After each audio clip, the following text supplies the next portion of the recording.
حمد ثنا تصویر تعریف اس ذات اقدس کے لیے تمام عالمین کرم جو خدائے فردوس سکتا ہے، جس کی ذات میں کوئی شکوہ نہیں، جس کی دانش میں کوئی شکایت، اس کی ذات صد نسیان سے پاک ہے، جو دل اللہ کا ذکر کرتے زندہ رہتے ہیں اور جو دل اللہ کے ذکر سے وہ موڑ دیتے مردہ ہو جاتے۔ سربری زیبا فقط ذات بہمتا کے لیے حکمراں ایک وہی باقی تمام بتان آزری، تیری عظمتوں کی مخاں پر، تیری رحمتوں کی شاں پر میرا دل فدا، میری جان فدا، تیری شان جل جلال ہو۔ پناہ دے مجھ کو تیرے سے پناہ نہیں، پناہ دے مجھ کو تیرے سے پناہ نہیں، تیری رحمت سے بڑھ کر میرے گناہ نہیں۔ درود السلام میں بت وحی کتاب و حکمت کے مالک پر، وامنہ جلالنا عبداللہ کے لال شفیع و صاحب الجود الکرم سید محمد مصطفیٰ احمد مصطفیٰ صلی اللہ علیہ وسلم، درد اس پر جس کا تذکرہ انل عبادت ہے، درد اس پر جس کی زندگی رحمت ہی رحمت ہے، سلام اس پر جس کی سنگ پاروں نے گواہی دی، سلام اس پر جس کی چاند تاروں نے گواہی دی کہ جتون محمد سے فاطم تیرے ہے، یہ جہاں چیز ہے یا اللہ قلم تیرے۔ آپ کا نام میرے لیے عنوان حیات ہے، آپ کا ذکر عبادت کی سیاکش ہے۔ عزیزان گرامی، نوجوان ساتھیوں، پس پردہ سننے والی اس ملت کی غیر محبت، یہ اللہ سبحانہ و تعالیٰ کا احسان، اس کا کرم، اس کی جود و سخا ہے مجھ پر آپ پر کہ میرا اور آپ کا رب اللہ رب العزت نے مجھ رات کو پھر سے ایک مرتبہ اللہ کے گھر یعنی مسجد میں جمع کیا، اللہ کی حمد ثنا کی کبریائی کرنے کے لیے اور اس کے آخر رسول محمد صلی اللہ علیہ وسلم کی لائے نظام زندگی سے اپنی زندگیوں کو منور کرنے کے لیے۔ میرا اور آپ کا یہاں پر جمع ہونا اس بات کی دلیل ہے کہ اللہ اکتا اور تنہا ہے، اس کی ذات میں، اس کے صفات میں، اس کے خوب میں، اس کے اختیارات میں نہ کوئی شامل ہے اور نہ کوئی شامل ہو سکتا ہے۔ میرا اور آپ کا یہاں پر جمع ہونا اس بات کی دلیل ہے کہ محمد رسول اللہ صلی اللہ علیہ وسلم اللہ کے بندے، اس کے آپ رسول ہے۔ اللہ نے آپ پر شریعت کو، کتاب کو، امت کو، نبوت کو ختم کر دیا۔ قیامت تک اب آپ کے پاس نئی کوئی کتاب، نئے کوئی رسول، نئی کوئی شریعت اور نئی کوئی امت آنے والی ہے۔ جو کچھ معاملہ ہوگا وہ آپ کی رائے نظامی زندگی سے، اور آپ کی زندگی زمین پہ بسنے والے ہر انسان کے لیے مشرہ ہے۔ جو شخص آپ کی زندگی کو اپنی زندگی کا وتیرہ بنا لے وہ اس زمین پر بھی کامیاب ہے اور آخرت میں بھی کامیاب ہے۔ جو شخص آپ کی زندگی سے روگردانی کرے، بغاوت کرے اور آپ سے انحراف کرے، وہ شخص اس زمین پر بھی ذل رسوا ہے اور آخرت میں بھی ذل رسوا ہے۔ اللہ مجھے آپ کو دنیا اور آخرت کی ذلت اور رسوائی سے بچا، اور اللہ جب تک زندہ رکھ ایمان اور اسلام پر زندہ رکھ، جب موت ہے تو ایمان کی حالت میں موت ہے۔ عزیزان گرامی، ایک تسلسل آپ کے سامنے چل رہا تھا، ایک سیریز آپ کے سامنے چلی تھی، شاید کہ آج وہ سیریز کا یہ آخری باب ہے۔ آئندہ ہفتے سے آپ کے سامنے رمضان کی آمد ہے، بہت سارے عنوانات رمضان کی اہمیت اور اس کی فضیلت کے بارے میں آپ کے سامنے آ جائیں گے، لیکن آج کی جو ٹاپک ہے، میرا جو عنوان ہے وہ سورہ قصص کے بارے میں ہے۔ وہ سورہ قصص جو سب سے بہترین سورہ، جس کو سورہ یوسف کہا گیا ہے۔ سورہ قصص ایک الگ سورہ بھی ہے قرآن مجید میں، اور احسن القصص جو سب سے بہترین واقعات میں سے واقعات، حضرت یوسف علیہ السلام کی زندگی کے واقعات، انشاءاللہ اللہ رب العزت میں انسان و سماعت میں برکت دے اور مجھے اس عنوان کا حق ادا کرنے والے ہوں۔ عزیزان گرامی، حضرت یوسف علیہ السلام کی زندگی کے واقعات کے لگ بھگ قریب 2.5 تا 3 گھنٹے ہونا ہے، 2 یا 3 یا جو 1 گھنٹے کے اندر بات ختم نہیں ہوگی، 2.5 تا 3 گھنٹے صرف حضرت یوسف علیہ السلام کے واقعات کو بیان کرنے کے لیے۔ لیکن انشاءاللہ جہاں تک میں انشاءاللہ تعالیٰ اس ٹاپک کو سمٹ کر آپ کے سامنے رکھ سکوں، انشاءاللہ رکھ سکوں گا۔ پھر کبھی اگر موقع ملے گا تو اس عنوان کو آپ کے سامنے تفصیل سے رکھیں گے۔ عزیزان گرامی، اللہ رب العزت نے قرآن مجید میں 25 نبیوں کا ذکر کیا، اولو العزم نبی، اور ان 25 نبیوں میں سے اللہ رب العزت چھانٹ کر 5 کو اولو العزم بنا دیا، اور 5 میں افضل ترین اولو العزم نبی ہے وہ ہے محمد رسول اللہ صلی اللہ علیہ وسلم۔ اللہ رب العزت نے اپنے تمام ہادی اور مربیوں کو زمین کا کوئی ایسا حصہ، کوئی ایسا علاقہ، کوئی ایسی بستی باقی نہیں جہاں اس نے اپنے ڈرانے والے اور سمجھانے والے کو نہیں بھیجا، جس میں لگ بھگ تاریخ کے اوراق ہے۔ سیرت کے باب میں محمد صلی اللہ علیہ وسلم فرماتے ہیں لگ بھگ 1,24,000 انبیاء اور رسول کا جم گھٹا، اور اللہ رب العزت نے اپنے تمام ماننے والوں کو، اس کے دین پر قائم رہنے والوں کو اس نے اس زمین کی ہر خطے پر بھیجا۔ اللہ رب العزت نے مدائن کی سرزمین پر بھی بہت سارے انبیاء کو اور بہت سے رسول کو بھیجا، لیکن جہاں سے یہ نبیوں کا سلسلہ شروع ہوا، نوح علیہ السلام کے بعد وہ جد آل ابراہیم علیہ السلام کی ذات۔ نوح علیہ السلام آدم ثانی ہے، آدم علیہ السلام تک، نوح علیہ السلام تک جتنی قومیں آئی وہ نوح کی زندگی تک برقرار رہی۔ نوح کی زندگی میں اللہ ایک ایسا بھیانک طوفان اس زمین پر لایا کہ زمین کا ہر شے، ہر شجر، ہر درخت، ہر جھاڑ، سب کچھ ڈوب گیا، کوئی چیز باقی نہیں۔ سمندر کی تہہ اور زمین کی تہہ ملا دی گئی، اس قدر پانی آیا کہ ہر چیز ڈوب گئی۔ جو لوگ اس کشتی میں سوار ہو گئے وہی باقی رہ گئے۔ اس لیے آدم علیہ السلام کے بعد نوح علیہ السلام کو آدم ثانی کہا جاتا ہے کہ یہ ان کے اولاد میں سے۔ بہرحال 80 لوگ اس کشتی میں چڑھ گئے تھے۔ 80 کے بعد اللہ نے یہ دنیا کو قائم کر دیا، جو آج پوری دنیا کے اندر 700 کروڑ کا پاپولیشن رکھتا ہے۔ یہ زمین پر 700 کروڑ کا، جس میں لگ بھگ قریب 3.25 یا 2.5 کروڑ کا پاپولیشن مسلمانوں کا ہے۔ دنیا کا سب سے بڑا مسلمانوں کا ملک انڈونیشیا، جہاں قریب 70 یا 80 کے قریب کروڑ مسلمان رہتے ہیں۔ دنیا کا دوسرا بڑا ملک ہندوستان ہے، جہاں مسلمان رستے اور بستے ہیں۔ اس کے بعد دوسرے اور ممالک ہیں اور دوسرے اور جو ہے خطے ہیں۔ تو عزیزان گرامی، جد عال میں سے ابراہیم علیہ السلام اپنی بیوی اپنے بچے سے مل کر اپنے گھر فلسطین کی سرزمین پر آئے۔ 2 فرشتے ابراہیم کے پاس ہیں، آپ کو بشارت دیے کہ ابراہیم، اللہ رب العزت آپ کو پھر ایک اولاد دینا چاہ رہا ہے، جس کے ذریعے سے اللہ تم پر اپنی رحمت، نصرت، عنایت، برکت عطا کرے گا۔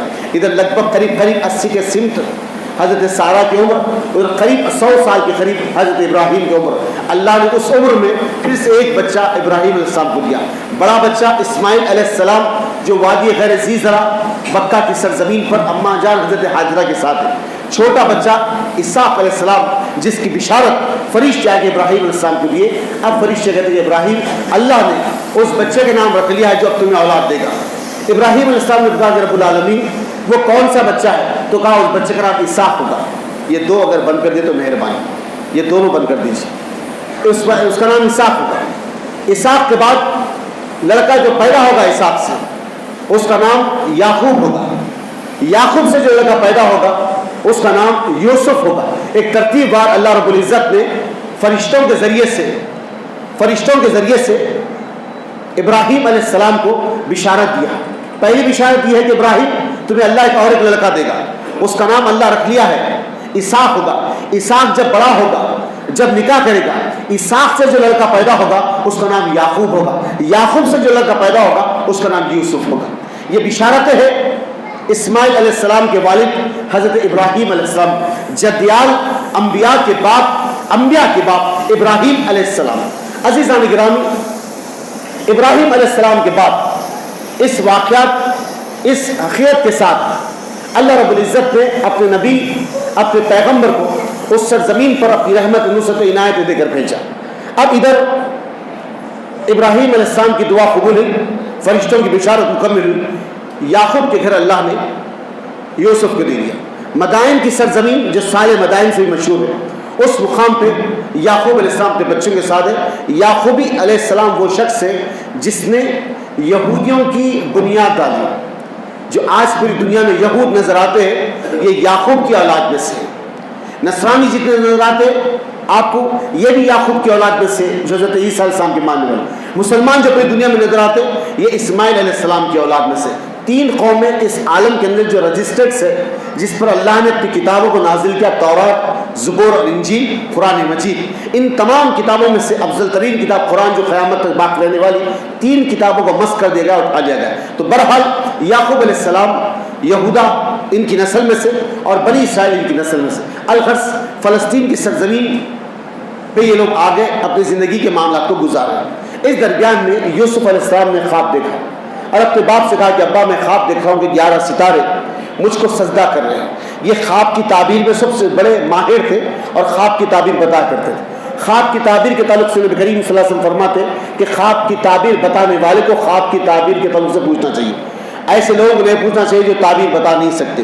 آج ہمارے پاس ایک پہلے چینل چلتا تھا QTV کے نام سے، جس میں استخارہ کی نماز کو ایک آدمی پڑھ کر وہ تمہارے معاملات کا جو ہے گواہ ہو کر تمہاری باتوں کو بتاتا ہے۔ یہ عمل کفر ہے، گمراہی ہے۔ جس کو جس کی حاجت ہے اس کو چاہے کہ اپنے رب سے مانگے۔ نبی کریم صلی اللہ علیہ وسلم فرماتے ہیں جو بندہ اپنے رب سے مشورہ کرتا ہے، یعنی صلاۃ الاستخارہ جو بندہ پڑھتا ہے، صلاۃ الاستخارہ، وہ بندہ کبھی نامراد نہیں ہوتا، وہ کبھی بندہ نامراد نہیں ہوتا، یہ اللہ کے رسول فرماتے ہیں۔ تو بہرحال یہ لوگ انہیں استخارہ کرے، انہیں استخارہ کرے، وہ تمہاری پریشانی کو بتائیے تمہاری، یہ کوئی دلیل نہ قرآن سے ثابت ہے نہ حدیث سے، یہ سب کے سب میڈ ان انڈیا باتیں، اس کا کوئی بھی اسلام خلاف ہو۔ تو بہرحال یعقوب علیہ السلام زندگی کے معاملات میں اپنے بچوں کے ساتھ 11 بچے، جس میں بڑے بچے کا نام یہودا ہے اور سب سے چھوٹے بیٹے کا نام بنیامین ہے۔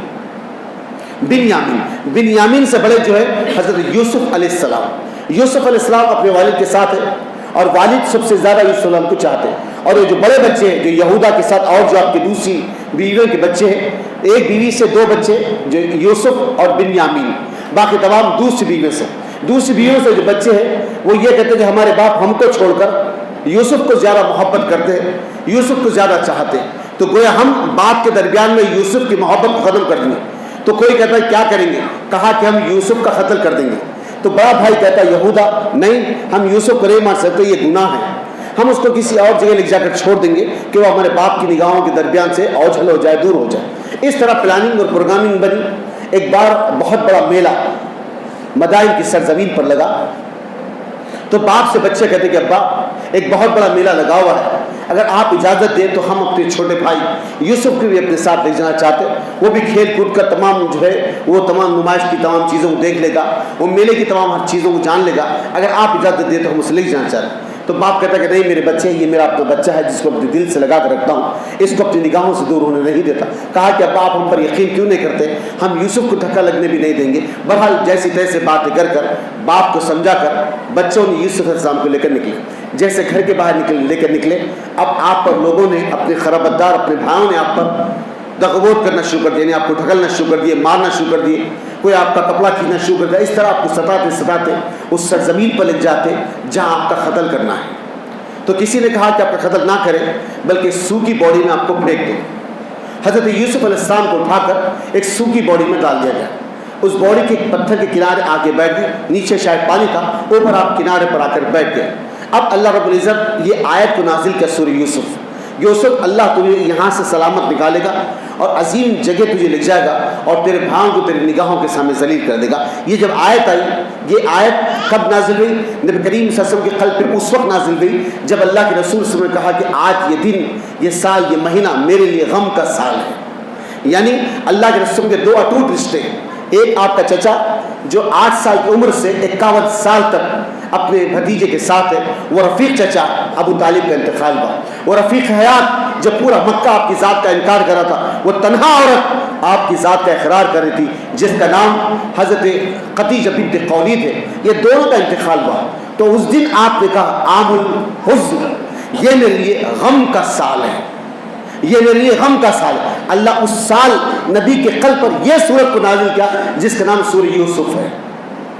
اللہ فرماتا ہے یا محمد صلی اللہ علیہ وسلم ہر مشکل کے فوراً بعد راحت ہے، اللہ ہر مشکل کے فوراً بعد راحت ہے، آپ بے فکر رہیے۔ بہرحال یہ آیت نازل ہوئی، نبی کریم صلی اللہ علیہ وسلم زندگی کے معاملات کو سکون سے لے کے چلے، اور ادھر یوسف علیہ السلام اس باڈی کے ایک پتھر کے کنارے پر بیٹھے ہوئے ہیں۔ ایک قافلہ جو مدائن سے مصر کی طرف جا رہا تھا، اس قافلے کے لوگوں نے کہا کہ جاؤ اپنے بدوؤں سے جا کر قافلے کے لیے پانی بھر لاؤ۔ تو ایک آدمی ڈول لے کر پانی بھرنے کے لیے نکلا۔ ڈول آج کے اس دور میں لوہے کا ہے یا کسی اور چیز کا ہے، اس دور میں چمڑی کے اور بکری کے جو ہے چمڑوں کے ڈول ہوا کرتے تھے جس میں ایک آدمی بیٹھ بھی آ سکتا، 2 آدمی بیٹھ بھی، اتنا بڑا ڈول ہوتا۔ تو قافلے کے پانی کھینچنے کے لیے یہ شخص نکل کر گیا اور جیسے ڈول ڈالا، یوسف علیہ السلام اس ڈول میں سے اس کے پاس آئے۔ وہ مسجد سے خوش ہوگا، غلام ہے، بے دوا ہے، پانی کھینچنے والا ہے۔ اس نے کہا یہ تو مجھے خزانہ مل گیا، چیخ کر کرنے لگا دیکھو لوگوں یہاں کوئی بچہ۔ پھر اچانک سوچا اگر میں اپنے لوگوں کو بول دوں گا یہ اسے لے لیں گے، میرا جو مال آنے والا ہاتھ کو نہیں آئے گا، تو لے جا کر یوسف علیہ السلام کو اس نے چھپا دیا، کہا کہ فلسطین شام لے جا جو مصر لے جا کر آپ کو فروخت کر دوں۔ اس طرح سے وہ قافلہ نکلا۔ اب جیسے مصر کے بازار میں گئے، وہ غلام لے جا کر حضرت یوسف کو مصر کے بازار میں بیچ دیا۔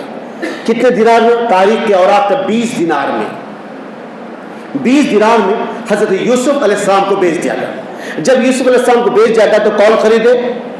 یوسف علیہ السلام کے امیر مصر جو وہاں کے خزانچی اور ذمہ داروں میں سے، اس وقت کا فرعون، اس نے جو ہے یوسف علیہ السلام کو خرید لیا اور لے جا کر اپنی بیوی کے پاس کہا کہ دیکھو میں تمہاری آنکھوں کی ٹھنڈک کے لیے اس بچے کو لے آیا ہوں۔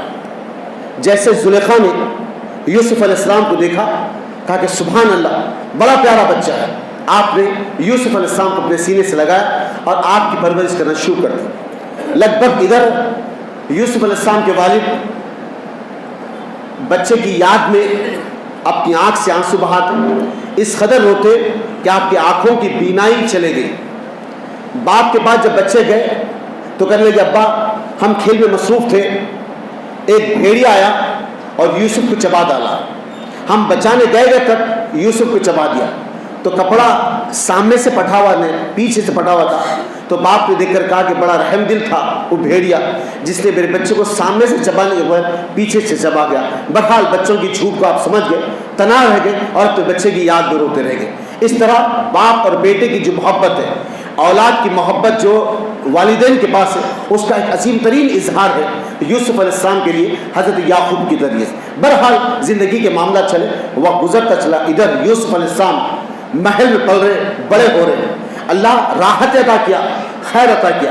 جب لگ بھگ قریب 18 یا جو 17 کے سمت پہنچے، کڑیل جوانی، ایسی جوانی کہ یوسف کو چہرے کو کوئی دیکھتا تو ٹکٹکاتی نگاہوں سے دیکھتا رہ جاتا، ٹکٹکاتی نگاہوں سے۔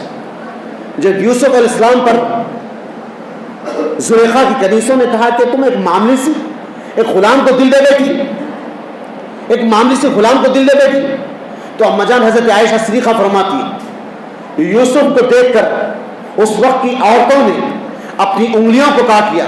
اللہ کی قسم اگر میرے رسول کو دیکھتے تو سینوں کو کاٹ لیتے، اللہ کی قسم اگر میرے رسول کو دیکھتے تو سینوں کو کاٹ لیتے۔ کیا کہتا شاعر، نگاہ برق نہیں، چہرہ آفتاب نہیں، وہ آدمی ہے مگر دیکھنے کی تاب نہیں۔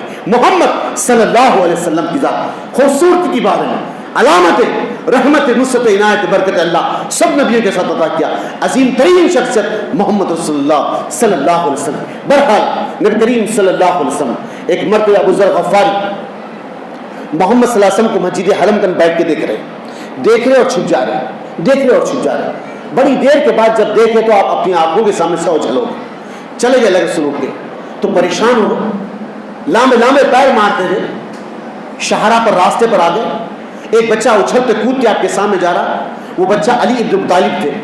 تو یہاں سے ابو ذر غفاری نے آواز دیا کہ لڑکے یہاں سے کوئی خوبصورت سا آدمی گزرا، تو علی ابن ابی طالب سمجھ گیا کہ اشارہ محمد صلی اللہ علیہ وسلم کی طرف ہے، تو آپ پوچھتے کیسا خوبصورت سا آدمی، کیسا خوبصورت سا آدمی؟ تو ابو ذر غفاری کہتے ایسا خوبصورت سا آدمی، ایسا خوبصورت سا آدمی جس کی پیشانی کو دیکھ کے چاند شرما جائے، جس کی پیشانی کو دیکھ کر چاند شرما جائے، وہ ذات محمد صلی اللہ علیہ وسلم۔ بہرحال حضرت یوسف علیہ السلام زندگی کے معاملات میں ہے، وقت گزرتا چل رہا ہے، حالات بنتے جا رہے ہیں۔ اب 18 کی سمت میں 12 زلیخا متبنہ جس کو پال لیا گیا ہے، متبنہ جس کو پال لیا گیا ہے، اللہ کے رسول فرماتے ہیں جو شخص کسی یتیم کے سر پر ہاتھ پھراتا ہے، اس کو اپنے سینے سے لگاتا ہے، اللہ اس کو رحمت نصرت عنایت برکتیں نازل کرتا ہے۔ تو میرے عزیز اور دوست ساتھی، متبنہ کے معنی کسی کو پال لینا، کسی پر احسان کر دینا، کسی کو اپنا بیٹا بنانا، یہ ہے۔ لیکن کچھ متبنہ میں مسائل بھی ایسے ہو سکتے، وہ بھی آگے اللہ رب العزت کا ذکر کرے۔ ایک ہے متبنہ حضرت زید، وہ زید جو محمد صلی اللہ علیہ وسلم کے پاس غلام ہے، نوکر ہے، آپ نے اپنا نکاح اپنی بہن سے کروایا تھا، حضرت زینب سے، لیکن انبر ہونے کی بنیاد پہ دونوں کی بات نہیں بنی، تو اللہ نے پھر وہی نازل کیا، یہ محمد صلی اللہ علیہ وسلم دنیا کی تمام رسموں کو اللہ توڑ کر خالص اللہ اس رسول کے دین کو لوگوں کے سامنے رکھنا چاہتا ہے۔ آپ آگے بڑھ کر لوگوں کے ذہن کو غلط قرار دے دیجئے کہ جو ذہن ہے کہ متبنہ کی بیوی سے نکاح کرنا اس دور میں حرام سمجھا جاتا ہے، وہ حرام نہیں، اللہ حلال قرار دے دیا، آپ آگے بڑھ کر نکاح کریے۔ ایک وحی کے معاملے میں اللہ کہتا ہے یا محمد صلی اللہ علیہ وسلم کو ڈرنا اللہ سے، آپ لوگوں سے ڈرو، جائیے آپ نکاح کریے اللہ۔ تو بہرحال اللہ کے رسول آگے بڑھ کر حضرت زینب بنت جاش سے آپ نے نکاح کیا۔ ایک عورت بیوی محمد صلی اللہ علیہ وسلم کی زندگی میں زینب بنت خزیمہ، زینب بنت خزیمہ، یہ زینب بنت جاش ہے، وہ زینب بنت خزیمہ ہے۔ تو بہرحال عزیز و دوست ساتھی، عورت نبی کریم صلی اللہ علیہ وسلم کی بیٹی ہے زینب بنت محمد صلی اللہ علیہ وسلم، زینب بنت محمد صلی اللہ علیہ وسلم۔ حضرت زینب، حضرت حسین، حضرت علی کی بڑی بیٹی کا نام بھی ہے، ہم یہ نہ سمجھنا زینب بغیر تو صرف یہی نام ہے، یہاں نام کے کئی نام اور دوسرے بھی ملتے ہیں عموماً، کیونکہ اکثر ہمارے پاس ہوتا ہے فاطمہ نام آیا تو ہم یہ سمجھتے ہیں صرف محمد صلی اللہ علیہ وسلم کی بیٹی کا نام ہے. 8 ایسی عورتیں جو محمد صلی اللہ علیہ وسلم کے اطراف ہے جس کا نام فاطمہ ہے. اللہ فاطمہ، خود محمد صلی اللہ علیہ وسلم کی دادی کا نام فاطمہ ہے. اللہ کے رسول صلی اللہ علیہ وسلم کی ساس حضرت خدیجہ بنت خویلد کی والدہ کا نام فاطمہ ہے. اللہ ہم اسٹڈی کریں تو پتہ چلے گا، دین کو جانیں گے تو پتہ چلے گا نا. صبح اٹھے منصف دیکھ لیے، سیاست دیکھ لیے، رہنما دیکھ لیے، اپنی فوٹو اپنے اخبار میں دیکھ لیے، فوٹو بند کر لیے تو کام کیا چلے گا؟ دین کا مطالعہ کرو، اسٹڈیز کرو، دین کی زیادہ سے زیادہ دین کا علم حاصل کرو، علماء کی صحبت میں بیٹھو، عالموں کی عزت کرو، احترام کرو، ان سے کچھ علم حاصل کرو اور پھر لوگوں کے سامنے کہو. ہائیں شائیں بھائیں بکنے کا وقت نہیں ہے دوستوں. اسٹڈیز کرتے وقت کو معاملات کو جما کر آپ کے سامنے رکھنا ہے. دنیا آج علم کی طرف جا رہی اور تم جہالت کی طرف جانا چاہتے. عزیزان گرامی، بہرحال اللہ رب العزت نے یوسف علیہ السلام کو 18 کے سمت میں رکھا، کڑیل زمانہ. ایک مرتبہ یوسف علیہ السلام کو دیکھ کر زلیخا کہتی یوسف اپنے جسم کی آہٹ جو ہے، اپنی جو جسم کی چاہت جو ہے اسے پورا کرو. تو کہتے ہیں نہیں، یہ حرام کا عمل ہے، میں اس سے بڑی دور رہتا ہوں. ایک مرتبہ پھر اشارتاً کہتی، آپ انکار کرتے. پھر کبھی آپ کے سامنے کہتے تھے انکار کرتے. ایک مرتبہ یہ ہوا کہ بند سور کر یوسف کو اپنے محل میں بلائی اور دروازہ لگا دی. کہا یوسف آ، اپنی حاجت کو پوری کر. یوسف آگے بھاگتے، یہ ان کے پیچھے بھاگتی. بھاگتے بھاگتے اس دروازے پر پہنچے جو مین دروازہ ہے. ایسا دروازہ کھولنا چاہ رہے، اس سے پیچھے سے کپڑا پکڑا اور یوسف کو کھینچا. آپ دروازہ کھولے، سامنے جو ہے والی مصر کھڑا ہوا ہے، والی مصر.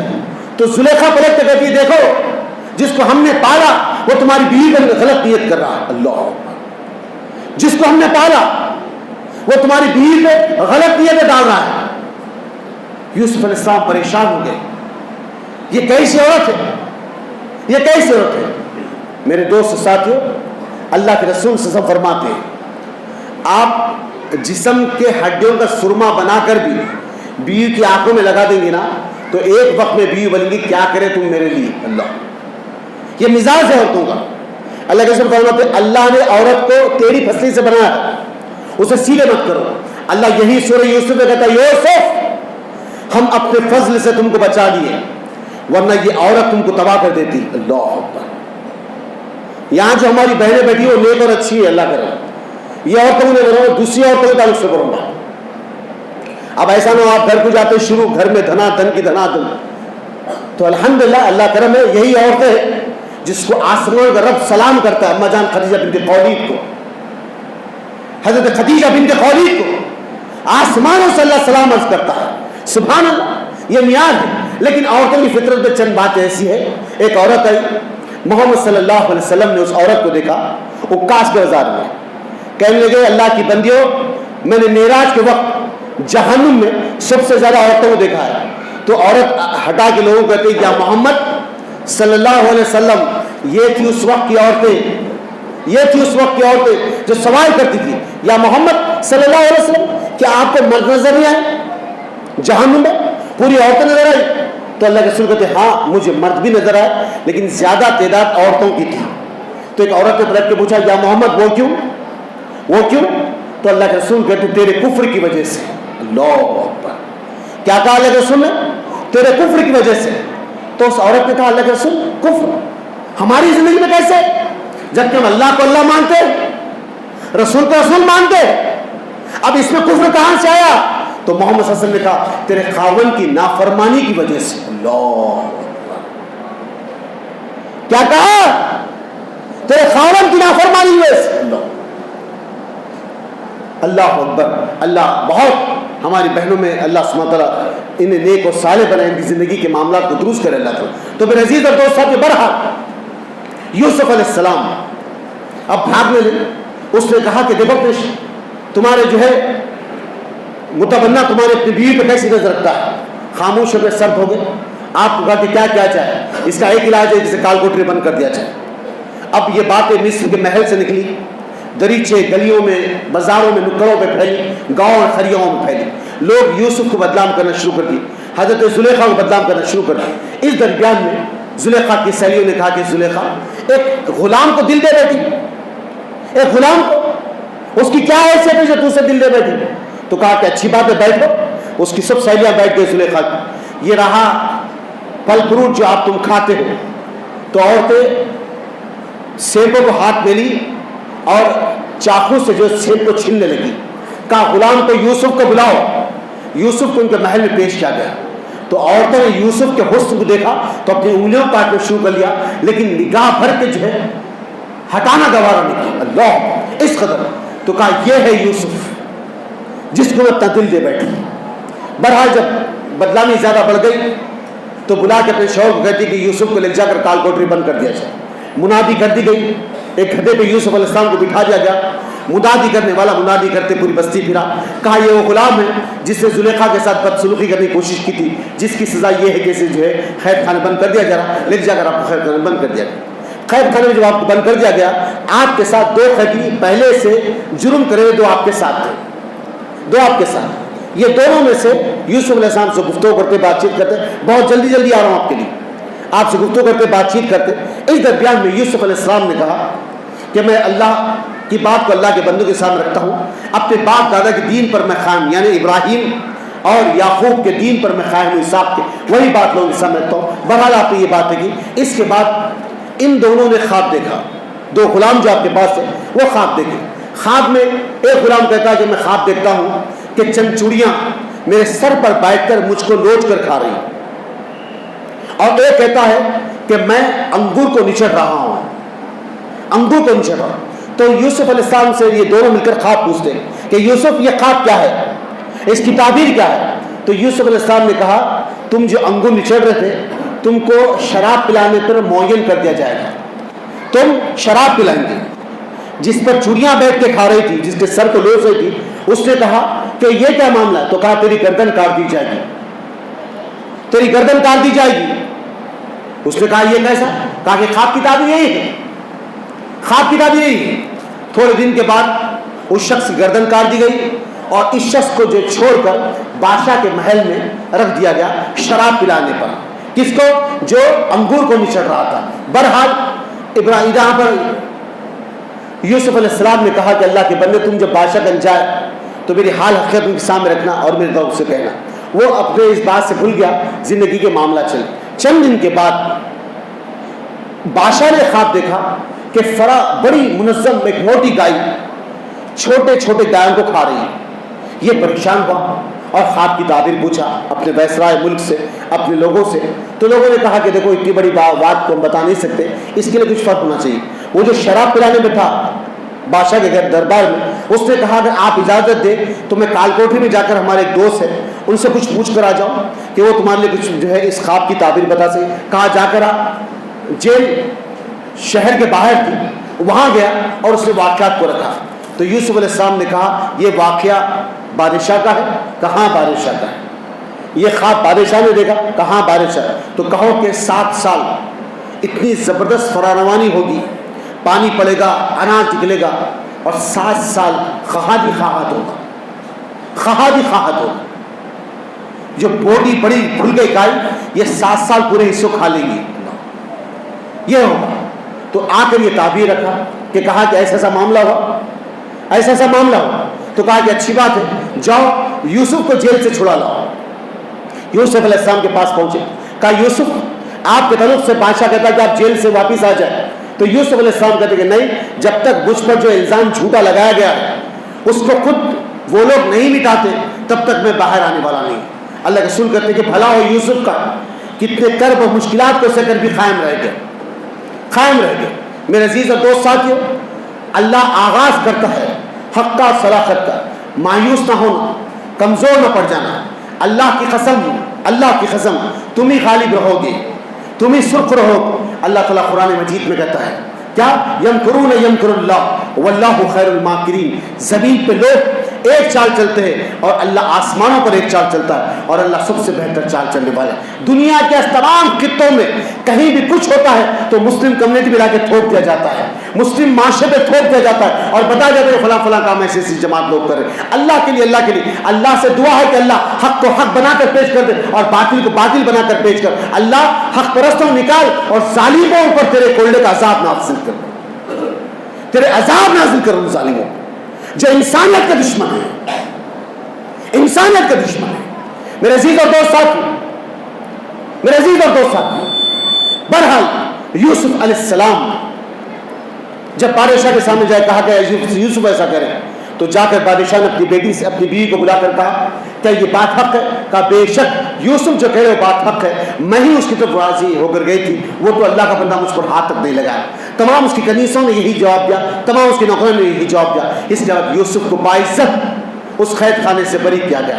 اب جب بلایا، بڑے خوشی اور مسرت سے یوسف علیہ السلام کو دیکھا، اپنی نگاہوں میں جس لیا، کہا کہ یوسف آج سے تم اس مصر کے والی ہیں، یوسف آج سے تم اس مصر کے والی ہیں۔ دیکھو آنے والی مسائل اور مشکلات کو اب تم ہی جو ہے اس کا سامنا کر سکتے، آنے والی مشکلات کو تم ہی سامنا کر سکتے۔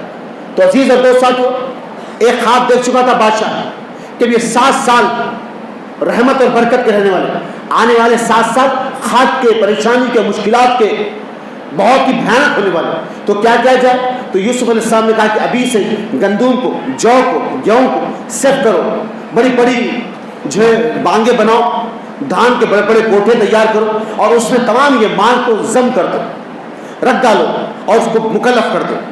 جب خواہت کا وقت پڑ جائے گا تو یہ مال نکال کے ہم لوگوں میں تقسیم کر سکیں گے، یہ مال نکال۔ اس طرح سے جب بحالت کے دن تھے تو آپ نے اس مال کو سیف کیا۔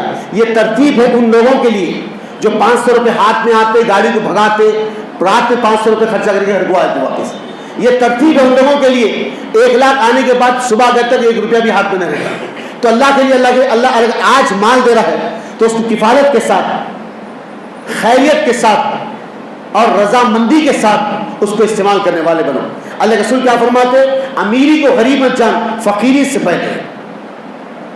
امیری کو غنیمت جان فقیرے سے پہلے، وقت کو غنیمت جان وقت نکل جانے سے پہلے، جوانی کو غنیمت جان بڑھاپے سے پہلے، صحت کو غنیمت جان بیماری سے پہلے، صحت کو غنیمت جان، زندگی کو غنیمت جان موت سے پہلے۔ اللہ اکبر۔ یہ تمام ترتیب ہے محمد صلی اللہ علیہ وسلم، یہ تمام ترتیب آج ہمارے پاس ہے کہ بس مال آیا اور یہ اٹھا اور اڑ گیا۔ نہیں عزیز اور دوست صاحب، اللہ رب العزت نے جو نعمت نصرت عنایت ہم پہ دی، بہت ہی اطمینان کے ساتھ اور بہت ہی جو ہے خوش عین کے ساتھ اس مال کو خرچہ کرو۔ ایسا نہیں کہ جو آیا ہاتھ کو اٹھائے خرچہ کرے، کل کا اللہ کل ہے، بے شک کل کا اللہ کل ہے، لیکن اللہ جو آج مال عطا کیا اس کا تم سے حساب لینے والا ہے۔ یہ مال کیسے خرچ کیا، یہ مال کیسے خرچ کیا؟ شراب کے اڈے پر، تالابوں میں، جوئے کے دکانوں پر، کیرم بورڈ کے اڈوں پر، تھیٹروں پر، کہاں خرچ کا جواب دینا، جواب دینا۔ تو یہاں پر یوسف علیہ السلام وہ جس خوشحالی کے، بحالی کے دن ہوتے اس میں مال کو ضم کر دیتے، مال کو ضم کر۔ اور کچھ دور میں ہمارے حیدرآباد میں بھی ہمارا جو گولکنڈہ قلعہ ہے اس کے اندر آج بھی دھان کا کوٹھا، جو مسجد عباد الرحمان ہے نا، اسی دھان کے کوٹھے بنی، دھان کا کوٹھا، بڑے بڑے جو ہے اندر مکانات تھے، اس کے اندر دھان کو بن کے رکھ دیتے تھے، اور سال میں جب کھاد کتنے آتے اسے نکال کے استعمال کرتے تھے۔ تو اس وقت بھی جو ہے بڑے بڑے جو ہے دھان کے کوٹے بنائے گئے، گندم، جوار، جو، گیہوں سب ڈال کے اس کو پیاک کرتے۔ اب یوسف علیہ السلام والی مصر بن گئے۔ مصر میں خوشحالی بحالی ہے، مصر کے اطراف جتنے ممالک ہیں، فلسطین میں، کلدادین میں، کنعان میں، یہ سب کھاٹ پڑا ہوا ہے، یہاں سب کھاٹ پڑا۔ تو مصر کا بادشاہ بڑا رحم دل ہے یوسف، جو لوگوں میں جو ہے مال تقسیم کر رہا ہے اور جو ہے ماپ کے ہر فرد کے حساب سے ایک ماپ دے رہا ہے۔ تو بہت سارے لوگ یوسف کے پاس جاتے اور وہاں سے غلہ لے کر اپنے مکانوں کو واپس جاتے۔ یہ جو 11 بھائی تھے آپ کے، یہ ان کو پتا چلا فلسطین میں یعقوب کے بیٹوں کو کہ مصر کا ایک بادشاہ ہے جو بہت ہی رحم دل ہے اور بہت زیادہ مال عطا کرتا ہے۔ تو یہ پورے بھائی مل کر یوسف علیہ السلام کے پاس پہنچے، کہا کہ تم لوگ کتنے بھائی ہیں؟ کہا کہ ہم 11 ہیں۔ تو جب 11 ہے تو پھر وہ کہاں ہیں جس کو لانے والے تھے؟ کہا وہ نہیں آ سکتے، ہمارے باپ کے ساتھ ہے جس کا نام بنیامین ہے۔ کہا کہ بنیامین ان کو بھی ساتھ لے آنا، تو آئندہ سال تمہیں جو ہے اور مال ملے گا۔ آئندہ مال لے لیا گیا اور کچھ رقم رکھ کر ان کو واپس کر دیا گیا۔ جب گئے مصر کے بادشاہ کی تعریف کرے کہ ابا ایک ایسا بادشاہ ہے جس نے ہماری عزت کی، ہمارے لوگوں کی عزت کی، وہ آئندہ وقتوں میں کہتا کہ خود بھی آئے اپنے بھائی کو بھی لے آئے تو انہیں بھی ان کے حصے کا مال دے گا، انہیں ان کا حصے کا مال نہیں ملے گا. تو بڑا منا کے سمجھا کے بتا کے بنیامین کو لے کر وہ اپنے باپ کو سمجھا کر مصر کی سرزمین پہ لائے. جیسے بنیامین کو دیکھے یوسف علیہ السلام خوش، اس سے مسرت سے خوش ہو گئے. سب کو آپ نے ایک ایک بھائی کو جو ایک بھائی کو ایک ایک مکان دے دیے کہ دو ایک ایک مکان بنے، تو سب دو ڈیوائڈ ہو گئے. اب یوسف علیہ السلام کے ساتھ بنیامین بچ گئے تو کہا کہ بنیامین کو میرے ساتھ رہنے دو. بنیامین کو آپ لے کر اپنے مکان چلے گئے. اپنے بھائی کو دیکھا، سمٹ گئے، کہا اللہ کے بندے میں تمہارا بھائی ہوں یوسف، کیا مجھے پہچانے نہیں؟ تو بنیامین یوسف کو پہچان لی اور آپ دونوں مل گئے. اب کہا کہ میں یہاں سے آپ کے پاس سے جانا نہیں چاہتا، تو کہتے ہیں میں کوئی ترتیب دیکھتا ہوں، کچھ تم کو روک لو. تو الگ صبح جب ہوئی سب کو اپنا اپنا مال دیا گیا، سب مال لے کر اونٹوں پہ سوار ہو گئے، نکل کر فلسطین کی طرف جا رہے تھے. لوگوں نے کہا کہ رک جاؤ، سپاہیوں نے روک دیا، کہا کہ رک جاؤ، روک دیا گیا. کہا کہ کیا ہوا؟ تو کہتے بادشاہ وقت ان کے پانی پینے کا جو کٹورا ہے وہ چوری ہو گیا، تو سب کے مالوں کی تلاشی کی جائے. تو بنیامین کے جو دوسرے بھائی تھے یہودا وغیرہ، ان لوگ کہتے کہ ہم چور نہیں ہیں، ہم تو غریب ہیں، آپ کی رحمدلی کو دیکھ کر فلسطین سے آپ کے پاس ہے کچھ مال لینے کے لیے، ہم چور نہیں ہیں، آپ ہمیں چاہے تو مال کی تلاش لے سکتے. سب کا مال تلاش کیا گیا، کسی کے مال میں بھی وہ پانی کا کٹورا نہیں نکلا سوائے بنیامین کے مال میں، بنیامین کے مال. تو بنیامین میں سے جیسے کٹورا نکلا تو دوسرے بھائی نے کہا ہو نہ ہو یہ بنیامین کیا ہوگا، کیونکہ ہم جانتے ہیں اس کا بڑا بھائی بھی ایسے ہی چور تھا. یعنی یوسف علیہ السلام کی طرف دیکھ کر کہا اس کا بڑا بھائی بھی ایسے چور تھا. یوسف سرد ہو گئے اور خاموش بیٹھ گئے. اس کے بعد بنیامین سے کہا کہ تم ہمارے پاس رہ سکتے، جو بھائی فلسطین کو جانا چاہتے چلے جائے، سزا کے بدلے بنیامین کو رکھ دیا جائے گا. تو یہودا جو آپ کے سب سے بڑے بھائی تھے وہ آ کے کہنے لگے کہ یوسف آپ بڑے سردار ہیں، ذمہ دار ہے، بادشاہ وقت ہے. یہ باپ بڑی منت کے ساتھ، بڑی جو ہے رحمت کے ساتھ اس نے ہم کو اپنے بھائی کو ہمارے ساتھ بھیجا ہے، کیونکہ بچپن میں ہمارے بھائی یوسف ان کی آنکھوں سے اوجھل ہو گئے، وہ رو رو کے اپنی آنکھوں کی بینائی کمزور کر دی. آپ چاہے تو ہم بھائیوں میں سے کسی ایک کو روک لیجیے، ایک کو روک لیجیے اور ایک کو آپ چھوڑ دیجیے. کہا کہ نہیں، میں سوائے بنیامین کے کسی اور کو نہیں رکوں گا. جیسے تیسے کرتے سب نکل کر فلسطین کو چلے گئے واپس. باپ سے کہا کہ ابا ایسا ایسا معاملہ ہوا، بادشاہ وقت نے روک لیا. تو باپ حضرت یعقوب کہتے کہ میرے بچوں، میں اللہ کی ذات سے نا امید نہ ہوں، جاؤ تم اپنے گھر کے الگ الگ راستوں سے نکل جاؤ اور جا کر اپنے بڑے بھائی انہیں یوسف کو بھی تلاش کرو، بنیامین کو بھی تلاش کرو، اللہ ہمارے ساتھ ہے. پھر نکل کے وہ فلسطین سے شام پہنچے، مصر پہنچے. پھر مال لینے لگے تو بنیامین کے ساتھ جو دوسرے اور جو بھائی تھے ان لوگوں نے دیکھ کر کہا آپ کے چہرے سے، آپ کی رنگت سے ایسا محسوس ہوتا کہ آپ یوسف ہیں. تو یوسف علیہ السلام یہودا کی شکل کو دیکھ کے کہتے کیا تم مجھے نہیں پہچانا؟ تو کہا ہو نہ ہو آپ یوسف ہیں؟ کہا ہاں میں تمہارا بھائی یوسف ہوں، میں تمہارا بھائی یوسف ہوں. میں جانتا ہوں کہ تم لوگوں کی سازشوں نے اور تم لوگوں کی جو ہتھ کنڈوں نے مجھے تباہی کے دہانے پر لا دیا تھا، لیکن اللہ نے مجھ پر اپنے رب کے کلام کو نازل کیا اور مجھ پر راحت اور نصرت عنایت کی برکتیں کی، جو اللہ بوڑی سے نکال کر مجھے اس محل کا سردار بنا دیا. اور تم جہاں تھے وہیں پہ رہ گئے اور میں کہاں آ گیا. یمکرون یمکر اللہ واللہ خیر الماکرین. زمین پہ لوگ ایک چال چلتے اور اللہ آسمانوں پر ایک چال چلتا ہے، اور اللہ سب سے بہتر چال چلنے والا ہے، اللہ سب سے بہتر چال چلنے والا. عزیزان گرامی، اب اس قدر کہا کہ میرے باپ پریشان ہیں، آنکھوں کی بینائی چلے گئے، جاؤ میرے باپ کو لے آؤ، یہ میرے کپڑا لو. آپ اپنے لباس کو اتارے، لے جا کر کہا کہ میرے باپ کے آنکھوں سر پر اڑا دینا، اللہ ان کی آنکھوں کی بینائی کو لوٹا دے گا. اب یہ بچے خوشی سے مسرت کے ساتھ اپنے بھائی سے ملے، شرمندہ ہوئے، توبہ کرے، معافی مانگ لے اپنے بھائی سے، لے کر اپنے بھائی بنیامین کو اب پھر سے جو شام کی سرزمین پر پہنچ. جیسے شام میں داخل ہوئے ادھر سے یعقوب ان کے ٹھہر گئے. آپ کہنے لگے مجھے ایسا محسوس ہو رہا کہ یوسف کی خوشبو میری طرف آ رہی ہے، یوسف کی خوشبو مجھے آ رہی ہے. بچے گئے، کہا ابا ایسا ایسا معاملہ ہوا تھا، یہ معاملات ہوئے اور یوسف نے آپ کے لیے یہ کپڑا بھیجا ہے. آپ جیسے اب اس کپڑے کو اپنے سر پہ رکھے، اللہ آنکھوں کی بینائی کو آپ پھر کے لوٹا دیا. باپ اور بیٹے مل کر پھر فلسطین کی سرزمین پر پہنچے. وہ خواب جو یوسف علیہ السلام آپ فلسطین میں دیکھے تھے کہ 11 ستارے آپ کو سجدہ کرے، باپ اور بیٹے بیٹھے تھے، بھائی آپ کے سجدے میں جھک گئے. یہ وہ بشارت تھی جو آپ کو پہلے دکھائی گئی تھی. عزیزان گرامی، یوسف علیہ السلام مصر کے بادشاہ بنے، ذمہ داری کے ساتھ آپ نے وقت نبھایا اور زندگی کے معاملات لے چلے.